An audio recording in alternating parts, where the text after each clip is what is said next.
Vadodara highway પરથી Eicher ટ્રકમાં ઠંડા પીણાના બોગસ બિલોની આડમાં ભારતીય બનાવટનો વિદેશી દારૂનો જથ્થો ઝડપી પાડ્યો। એક ઈસમની અટકાયત કરી તેમજ અન્ય 2 ને વોન્ટેડ જાહેર કર્યા। ઝોન 3 એલસીબીના પોલીસ ઇન્સ્પેક્ટર શ્રી બીજી વાડા નાઓને બાતમીદાર રાહે બાતમી હકીકત મળેલ કે એક આઈસર ટ્રક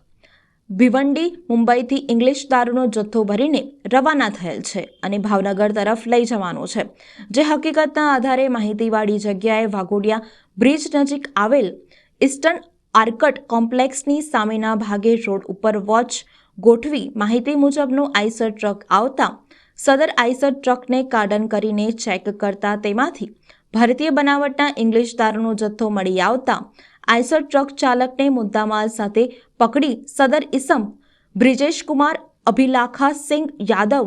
રહે ગામ મનોહરનગર તાલુકો કાયમગંજ જિલ્લો ફરુખાબાદ રાજ્ય યુપી તથા અન્ય વોન્ટેડ આરોપીઓ વિરુદ્ધ કપુરાઈ પોલીસ સ્ટેશન ખાતે પ્રોહિબિશન એક્ટ મુજબનો ગુનો રજીસ્ટર કરાવી કાયદેસરની કાર્યવાહી કરવામાં આવેલ છે।